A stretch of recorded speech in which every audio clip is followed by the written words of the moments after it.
हाय दोस्तों, आज हम जानेंगे यदि आपके घर में बहुत सारी साड़ियाँ रखी हुई हैं या आपने खरीदी है तो इनकी कटिंग करना क्या होता है।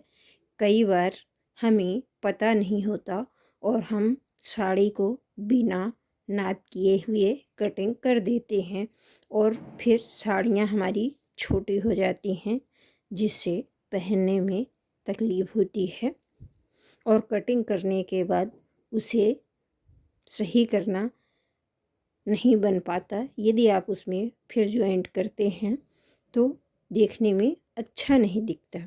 आप कई सारी साड़ी ले लेते हैं और जल्दबाजी में स्वयं देखते नहीं हैं। जिसको आप सिलने के लिए देते हैं वो भी कटिंग करके साड़ी को तैयार कर देता है और बाद में पहनने में प्रॉब्लम होती है। तो देखिए, ये हमने कई सारी साड़ी ली हैं।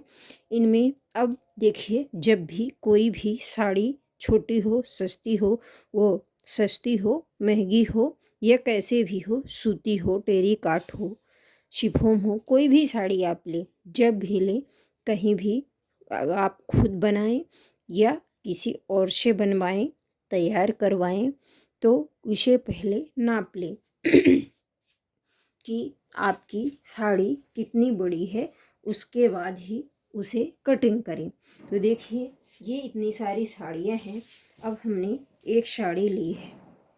अब देखिए, इसका ब्लाउज कटिंग करना है। बहुत ही प्यारी, बहुत ही अच्छी साड़ी है। इसमें अब देखिए, हमें ब्लाउज कटिंग करना होता है। पीको करने से पहले हमें ब्लाउज कटिंग करना है। तो देखिए, साड़ी में ये लेस लगा रहता है लास्ट में ब्लाउज कटिंग करने के लिए, पर इसमें हमें पहले साड़ी को किसी भी ब्लाउज से, वो किसी भी पुरानी साड़ी से, जो भी आपके पास कोई बड़ी साड़ी हो उससे आपको नाप लेना है कि कितनी बड़ी या छोटी है आपकी जो साड़ी आप सिलवा रहे हैं। तो देखिए, आपको साड़ी का सामने वाला हिस्सा पहले लेना है। जब आप सामने वाले हिस्से से साड़ी को नापते हैं तो उसको आप जब उसका ब्लाउज निकालते हैं, यदि आपकी साड़ी बड़ी है तो आपको कटिंग करने में आसानी होती है, और यदि आप पीछे साइड से नाप देते हैं तो उसमें दिक्कत हो जाती है आपको कपड़ा कटिंग करने में। देखिए, ये हमारी साड़ी का पल्लू वाला हिस्सा है और जो साड़ी हमने ली है उसका भी देखिए, ये पुरानी साड़ी है, ये बड़ी साड़ी है, इसको हमने नाप कर कटिंग किया है। तो इसे और इसे दोनों को देखिए, ऐसे दोनों पल्लुओं को बराबर मिलाना है और ऐसे हमें नापते हुए साड़ी को बढ़ाते जाना है।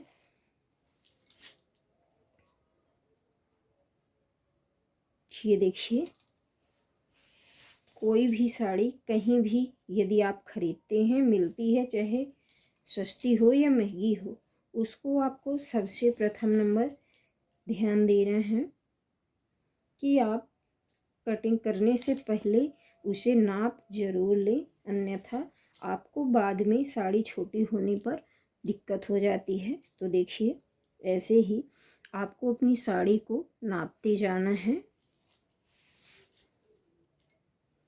ये देखिए, कपड़े को बराबर, दोनों कपड़ों को बराबर करना है और साड़ी को आगे बढ़ाते जाना है। ये देखिए, कुछ साड़ियाँ महंगी हों या सस्ती हों बड़ी रहती हैं और कुछ साड़ियाँ ऐसे होती हैं जिनकी लंबाई कम होती है और कटिंग होने के बाद वो छोटी पड़ जाती हैं पहनने में। तो ये देखिए, अब हमारी साड़ी का ये देखिए, ये जो कटिंग की हुई साड़ी है वो यहाँ तक आ गई है। अब इसके बाद ये देखिए, ये हमारे ब्लाउज वाला हिस्सा इतना सारा बचा हुआ है, तो इसमें अब हम ब्लाउज कटिंग कर सकते हैं, बहुत ही आसानी से कटिंग कर सकते हैं। ये साड़ी हमारी छोटी नहीं होगी और पहनने में हमें दिक्कत नहीं होगी।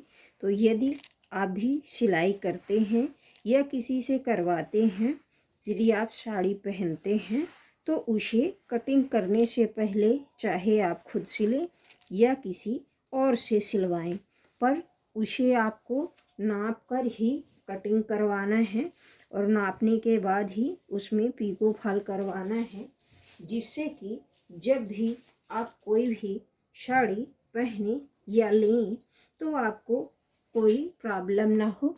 तो यह बहुत ही आसान और बहुत ही सरल तरीका है आपको अपनी साड़ी कटिंग करने का और सही तरीके से उसे बनाने का। तो यह तरीका ज़रूर आजमाएं